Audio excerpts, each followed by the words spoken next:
엔라이튼 TV 강량입니다. 참 세월도 빠른 것이 이번이 6번째 유튜브입니다. 이제까지는 대한민국은 내전 중 책을 들어가지 않고 서문에 대해서 뭐 이런저런 얘기, 지금 뭐 대한민국이 당면한 안팎의 그 위기 상황들이 너무 많아서 거기에 대해서 좀 설명하느라고 내용이 이제 그렇게 나갔습니다. 이제부터는 대한민국 내전 중 1권 중에 첫 번째 칼럼인 제목이 북한과 생명 공동체이고 중국과 운명 공동체인가입니다. 이제 문재인 정권이 들어와서 2017년에 독일을 방문했죠. 독일을 방문해 가지고 여러 뭐 국제 행사를 치렀는데 슬쩍 문재인이 그 독일의 유력 신문인 디벨트라는 신문이 있습니다. 디벨트에서 인터뷰를 했는데 한국에서는 그런 얘기하면 굉장히 논란이 많을 것 같으니까 아리송하게 뒤통수 치듯이 독일에서 북한 관계에 대한 인식을 발표한 게 뭐냐면 남과 북은 생명 공동체라는 발언을 합니다. 이 생명 공동체라는 것은 소위 혈족적 관계, 뭐 맞죠? 뭐 그렇게 볼 수도 있고, 뭐 상당한 그 부족주의적인 그 관념이 지배하는, 또 조금 더 확대 해석하면 남과 북은 하나의 유기체처럼 한 몸으로 이루어진 그런 소위 말해서 민족, 결의 집단이라는 얘기죠. 근데 요게 이제 살짝 더 진행이 되면 한 몸으로 만들어진 유기체라면 그게 이제 전체주의하고 상관이 되는 겁니다. 그래서 이제 그 남북한이 단일 민족으로 하나의 수령을 내서 똑같은 그 전체주의 또는 사회주의, 공산주의적인 어떤 그런 길을 가야 된다는 의미로도 해석되는 아리송하게 이제 그렇게 이제 옆치기를 하고 이제 들어온 내용이죠. 그리고 이후에 이제 2019년에 중국을 방문해 가지고 중국과 한국은 운명 공동체라는 발언을 합니다.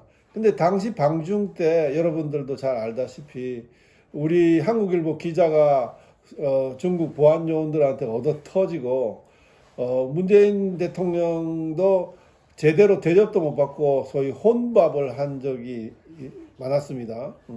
그러니까 이제 이게 그 어떻게 보면은 문재인 스스로의 짝사랑이 굉장히 많았다고 보죠. 근데 이들이 갖고 있는 근본적인 사고가 이렇습니다. 그러니까는 주사파 운동권 출신의 소위 위정자들이나 그들의 총화 단일 유일 체제로 만들어진 문재인 대통령이나 사고 속에는 소위 그전 부엉이바에서 이제 몸을 던졌던 노무현 대통령이 얘기했듯이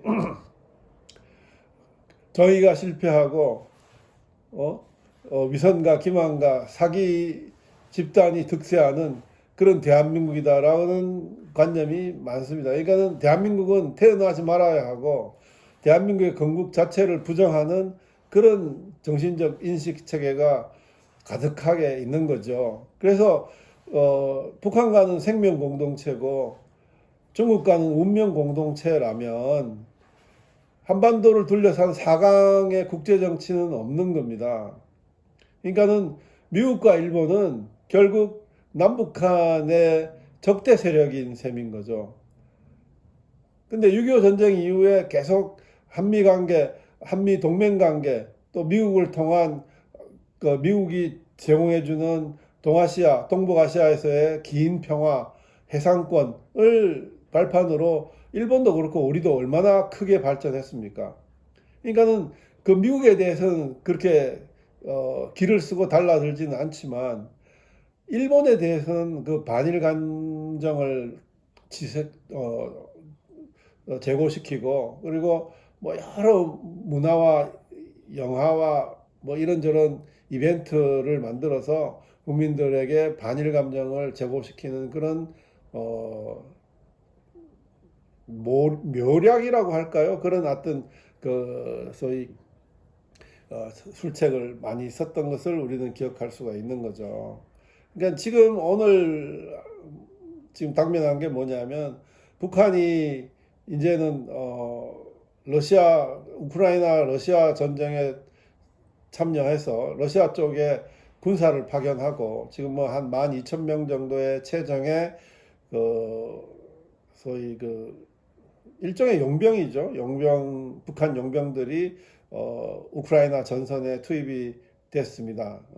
그런데 이제 이런 상황에서 보면 지금 그 이 문재인 정권 당시에 이런 얘기를 했던 문재인과 그 밑에 이제 청와대를 장악하고 있었던 주사파 위정자들의 정신 세계가 얼마나 위험하고 얼마나 반 대한민국적이고 얼마나 체제 파괴적인 그런 생각을 하고 있었다 하는 것을 이 사실로 여실히 이제 증명이 되는 것입니다. 근데 지금도 많은 한국 사람들이 이 민족 개념이라는 것에 많이 녹아나고 있어요. 민족 개념이라는 게. 그러니까는 소위 그 북한과 한국이 한 결애고 한 동포고 당군의 자손이고 5천 년 역사를 같이 하는 가족과 같은 혈족적 관계다라는 것에 대해서 그냥 무의식적으로 그걸 맹종하는 그런 관념이 많이 있어요. 이제 그거를 이제 소위 좌익들은 이용을 해서 민족파리를 해서 자신들이 원하는 소위 체제 파괴와 이어지는 전체주의 사회, 사회주의 사회로의 그 로드맵을 형성하고 있다고 보여지는 거죠. 그 한국이 이제 구한말에 이제 열강들 속에서 결국은 일본에 의해서 36년간 식민 지배를 당하는데 그 과정에서 여러 가지 일들이 일어납니다. 사실 스펜서의 이론에 의한 그 소위 소셜 다이미니즘, 사회적 그 다이니즘, 그러니까는 이제 진화론, 사회 진화론에 의하면 그때 당시가 이제 서구 열강들이 제국주의를 하는 것이고, 그리고 이제 서고 동점의 시대였고, 그냥 물론 뭐 지금의 시각으로 비판을 하면 있을 수 없는 일들이죠. 하지만은 그때 역사는 그렇게 흘러간 겁니다. 그렇게 해서 이제 아시아 제국들이 특히 중국이 도륙을 당하고 이제 점령당하고 일본도 1854년입니까? 페리 제독이 와가지고 이제 동경만에서 이제 흑선으로 일본을 문을 열게 만드는 그런 강압 외교를 해서 일본의 문을 열죠. 그런데 이제 일본 같은 경우는 사실은 서구 열강들은 큰 땅덩어리를 가지고 자원과 인구와 여러 가지 이제 뜯어먹을 것이 많은 중국이 주 대상이었지. 사실은 일본 또는 한국은 막 그다지 이제 서구 열강들의 주 관심사는 아니었어요. 다만 서구 열강 중에 블라디보스톡을 중심으로 하는 그 큰 시베리아를 넘어서는 러시아가 소위 이제 항상 그 부동항을 갖고자 하는 그 남하 정책을 피는 러시아가 소위 한반도나 일본에 대한 그런 어떤 그 남다른 야욕을 갖고 있었죠. 거기에 대해서 이제 러시아의 남진을 막기 위해서 영국이 이제 소위 해양 세력인 영국이 그에 대응을 한 거예요. 그래서 이제 일본 같은 경우는 미국은 그 큰 땅덩어리가 무슨 뭐 또 다른 식민지를 갖고자 하는 그런 큰 욕망은 없어요. 자신의 땅으로만 뭐 거대하니까. 근데 문제는 태평양을 건너와서 제일 먼저 맞닥뜨리는 일본. 그 배를 지금이야 뭐 엄청난 항공모함이 다니는 비행기가 다니는 시대입니다만은 100년도 더 전에는 태평양을 건너 다니는 게 쉬운 일이 아니었어요. 그러니까는 미국 배가 소위 그 쉬어서 갈 수 있는 경유지, 정착지 또는 물건과 물품과 자원을 보급받는 그런 보급지로서 일본이 미국은 필요했던 겁니다. 그래서 이제 태평양을 끼워 사는 일본과 미국의 운명이죠. 이제 나중에는 그게 이제 크게 발전해서 2차 대전 때는 그 일본의 망상이 미국을 치는 진주만을 폭격하는 그런 일까지 가는데 아무튼 그건 일본과 미국의 상관관계예요. 그래서 이제 미국이 유독 페리 제독이 와서 일본의 메이지 유신을 앞둔 일본을 이제 개항을 시켰지만 사실은 1850년부터 1860년 사이에 서구 열강들이 굉장히 국내 사정들이 바빴어요. 그러니까 미국은 미국 나름대로 이제 그 흑인 문제와 소위 그 연방 문제 그다음에 이런 것들이 이제 분리되느냐 마느냐 하는 그래서 결국은 1863년에 링컨 대통령이 주도하는 남북 전쟁이 일어나지 않았습니까? 그러니까는 미국도 굉장히 내부 사정이 바빴고 그다음에 이제 영국으로서는 중국을 이제 차지하면 또 인도도 있었고 그러니까 그 외에는 이제 사실 또 다시 무언가를 할 여력은 마음은 없었던 거죠. 대신에 이제 러시아는 일본의 이제 한반도에 대해서는 야욕이 있는데 또 러시아와 영국 사이에 프랑스 사이에 일어났던 전쟁이 1850년대에 크림 전쟁이라고 서부 쪽에서 러시아의 남진을 막는 유럽의 열강들의 연합 전선이 거기 또 형성이 되어 있었어요. 그러니까는 일본 같은 경우는 개항은 했는데 아주 럭키하게 아주 행운적으로 개항을 시켜놨던 서구 열강들이 자체적으로 너무 바빠가지고 일본에게 일본 스스로 부국강병할 수 있는 스스로 일어날 수 있는 한 20년 정도의 시간을 준 겁니다. 그래서 이제 1867년 명치 유신이 일어나고 그걸 발판으로 이제 물론 일본 내부에도 어마어마한 그 소위 봉건적 잔재가 남아서 소위 명치 유신에 반대하는 그런 그 톰 크루즈가 주연했던 그 라스트 사무라이를 보면 그 영화 참 재밌어요. 그 상관이 나오죠. 그 하급 무사들이 명치 유신을 위해서 그렇게 이제 자신들이 희생을 했는데 명치 유신의 이제 소위 그 권력을 잡은 이제 뭐 사이고 다카마리하고 옥구무하고 같이 그 스시마본의 같은 동양 사람인데 의견이 다른 거예요. 그래서 이제 하급 명치 유신에 참여했던 하급 무사들은 소위 그 열강 서구 열강들과 싸움을 해서라도 일본을 지켜내고 일본의 부국강병을 자체적으로 하자 하는 입장이었고 그 명치유신 천황을 옹이하는 명치유신의 행정파들은 아니다. 우리는 열강과 싸움할 수 있을 만큼 지금 여력이 없다. 그렇기 때문에 열강의 얘기를 들어주면서 그리고 내부적으로 살금살금 이제 부국강병으로 나가야 된다 하는 거였는데 그게 충돌해서 이제 소위 그 천황파와 이제 소위 그 사스마번의 중심으로 하는 그 사이고 다카모리죠. 그러니까 지금 사이고 다카모리 영화예요. 라스트 사무라이가. 그러니까 이제 그렇게 해서 명치유신을 만들었지만 그렇게 비급하게 나가는 그 명치유신의 그 소위 잔당들을 용서할 수 없다 하는 사무라이 정신으로 이제 그렇게 싸움을 했지만 신식 무기로 특히 기관총이나 대포로 신식 무기로 그 병사를 만들고 있는 황제군을 칼로는 당할 수가 없었죠. 그래서 이제 그 라스트 사무라이 영화를 보면 그게 이제 사스마본의 사이고 다카모리의 최후를 다룬 그런 영화입니다.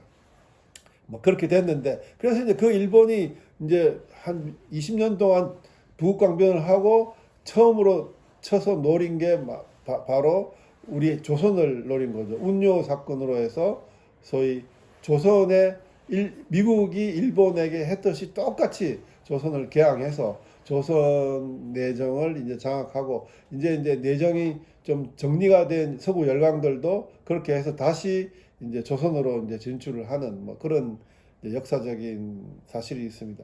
그래서 이제 우리는 조선 500년을 그냥 신민으로 살았고, 그리고 뭐 아주 악질적인 그 양반 반상의 정치라는, 그 조선 말기에는 그 자신의 재산을 벌리기 위해 가지고 자신의 자식을 노비로 만드는 상황이 굉장히 많았어요. 그래가지고 전체 뭐 통계적으로 잡히는 조선 말기의 노비의 인구 분포는 거의 50%가 넘었다고 나오는데, 사실은 뭐 비공식적으로는 거의 뭐 70%에 육박하지 않는가 하는 그런 정말 어처구니 없는 그런 부패하고 낙후된 그런 조선을 이제 운영하고 있었죠. 그 결과 이제 뭐 일본 식민지가 되는 그런 길이 됐는데, 한국 사람 만들기라는 책이 있습니다. 이게 이제 1권이고 2권이고 3권까지 있습니다. 저는 이제 이 두 권을 갖고 있는데, 내부적으로 제가 이제 처음에 얘기했던 그 프랑스 애널 학파처럼 이 저 함재봉 교수가 넘쳐나는 정말 애써서 만든 자료 수집을 해서 정말 그렇게 기록을 만들고, 그 기록을 발판으로 해서 저 한국 사람들은 어떻게 소위 근대 국가로 나아갔는가 하는 것을 이제 얘기하는데, 정말 방대한 저서요. 정말 칭찬할 만한 저서인데, 이제 함재범 교수는 이제 한국인들의 그때 당시에 주류가 한 다섯 가지였다라고 분류하고 있어요.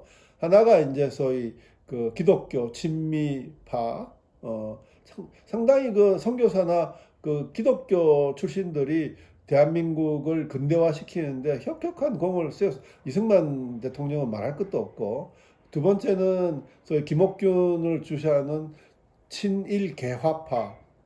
일본을 봐라. 일본을 통해서 일본처럼 우리도 그렇게 나아가자 하는 게 이제 그 개화파의 주장이었고, 그렇지만은 뭐 3일 천하로 갑신정변은 끝나고 김옥균은 나중에는 뭐 처단되고 암살당합니다만은, 세 번째는 신채호를 이제 주류로 하는 그 민족주의파,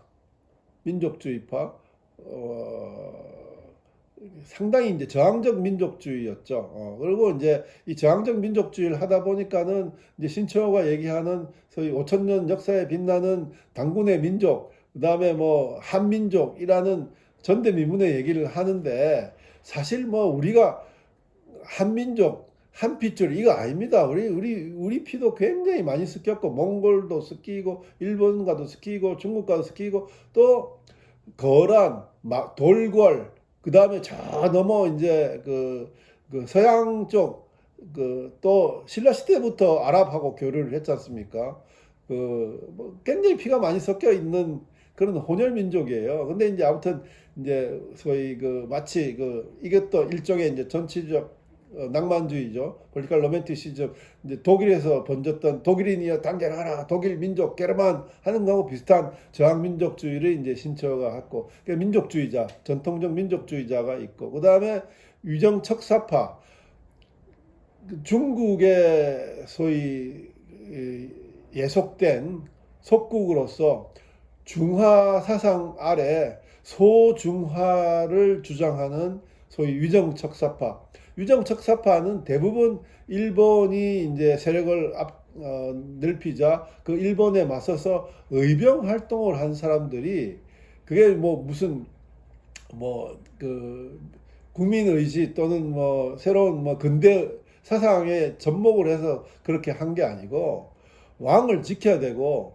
그 왕이 중국을 떠맡아야 되기 때문에 중국을 떠받들기 위해서 조선이 필요하고, 그 조선을 명맥을 유지하기 위해서 이 외놈들에 대해서 저항해야 된다고, 외국 또는 이제 서양 오랑캐들에게 저항해야 된다고 의병을 일으킨 게 소위 위정척사파들입니다.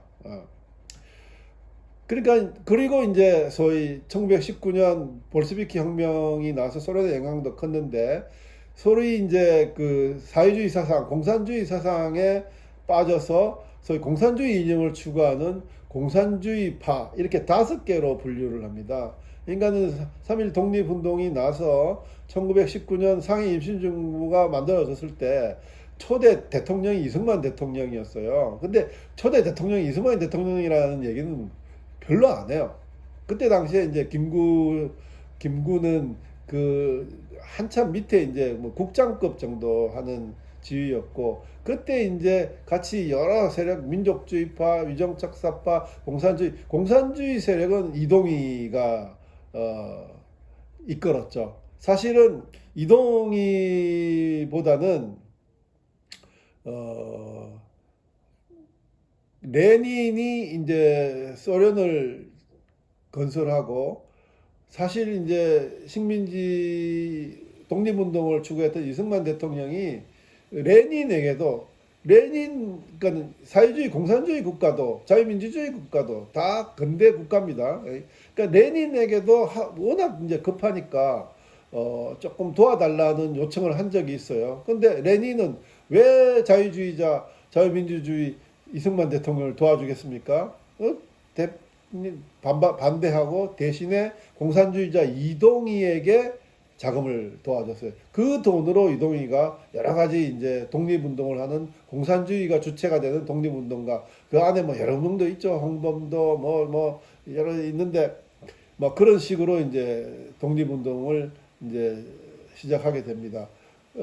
당연히 이제 그런 어떤 그 위정척사파, 뭐 전통적 민족주의자, 저항민족주의자, 공산주의자, 그리고 소위 자유민주주의자, 이런 사람들이 1919년 상해 임시정부에 다 모였으니 그게 오래 가겠습니까? 당연히 뭐 이합집산이 되고 깨어지는 거죠. 그렇게 이제 5종류의 소위 한국인을 만드는 부류가 생겼고, 그리고 이제 그 5부류 전체, 친미 기독교, 소위 그 근대를 가장, 대한민국의 근대를 열었던 그런 친미 기독교, 성각자들조차도 민족에 대한 어떤 관념은 대동소이했어요. 그래서 이제 이런 5개 파가 있었는데, 그들의 공통관념으로 민족이라는 것이 공통적으로 다뤄졌다. 지금 이제 돌이켜보면은, 박정희 대통령이 소위 국민을 계몽시키고 국민을 근대화시키고 자유민주주의를 확립시키기 위해서 국민교육헌장이라는 것을 만들었는데, 거기에 첫 마디가 우리는 민족 중흥의 역사적 사명을 띠고 이 땅에 태어났다, 이렇게 되는 거 아닙니까? 그러니까 박정희 대통령 때까지만 하더라도, 그때까지만 해도 민족이라는 것에 대해서 구체적인 이해가 없었던 거예요.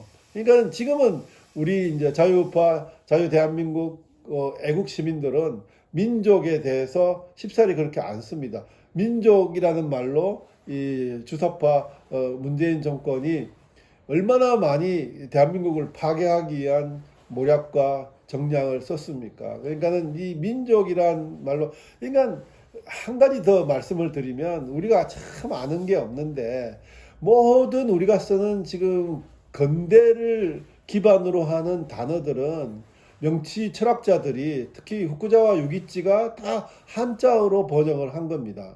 그러니까 이제 근대 그러면 꼭 뭐 고대, 중세, 근대, 시대, 역사적 순서로 이렇게 이해를 하는데 아닙니다.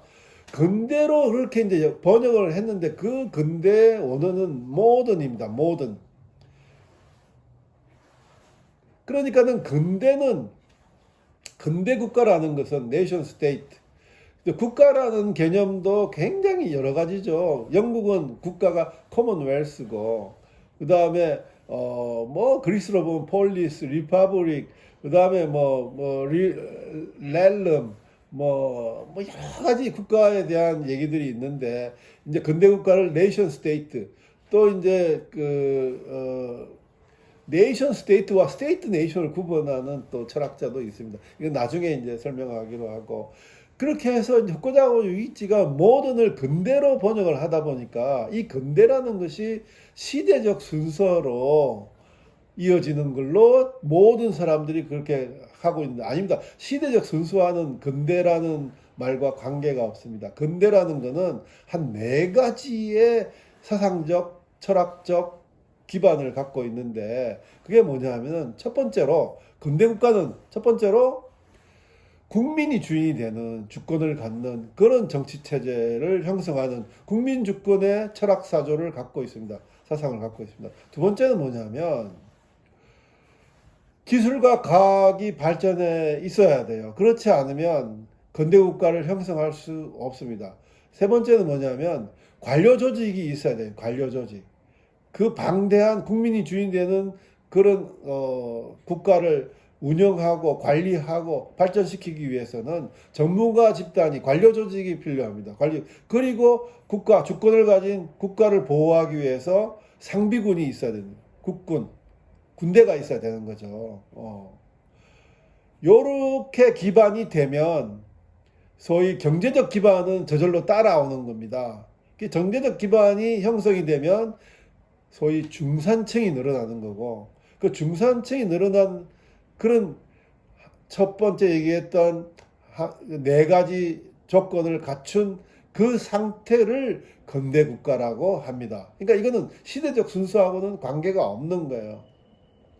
물론 뭐 계몽주의 철학자, 계몽 200년, 300년에 걸친 계몽주의 철학자들의 위대한 업적이 있었고 노력이 있었고 그들의 헌신이 있었고 그런 걸 보면 이제 뭐 그렇게 뭐 딱 잘라서는 얘기할 수는 없습니다만은 근대를 고대, 중세, 근대라는 시대적 순서로 이해를 하면 우리가 살고 있는 모든 스테이지를 이해할 수 없습니다. 굉장히 폄하하게 되고 작은 것으로 이해하게 되고 그냥 그렇게 해서 이제 뭉개버리는 그렇게 되는 겁니다. 그래서 이제 아, 이 결국은 보니까 이제 또 한 시간 더 해야 되겠는데요. 왜냐하면 굉장히 중요합니다. 왜 문재인이 북한과 우리가 생명 공동체라고 얘기하고 중국과는 운명 공동체라고 얘기했나 하는 것에 대해서는 또 다른 에피소드와 또 다른 조국이 정권을 잡자마자 얼마나 쌀벌하게 마치 북한 노동당이 북한을 지배하는 것처럼 그 소위 민주 집중제 같은 시스템을 발휘해가지고 자유를 뺀 헌법 개정을 하겠다고 조국이 민정수석 조국이 설쳤던 그런 시절이 있었지 않습니까? 그러니까는 이제 그거와 결부해서 오늘은 요 정도로 얘기해서 다음 시간에 그 이후의 에피소드와 그 다음에 소위 민족이 어떤 역량으로 이제 인식되어지고 어떤 역할을 하고 어떤 부작용을 대한민국에 갖고 왔나 하는 것을 더 상세하게 말씀드리겠습니다. 오늘은 여기까지 마치겠습니다. 경청해 주셔서 감사합니다.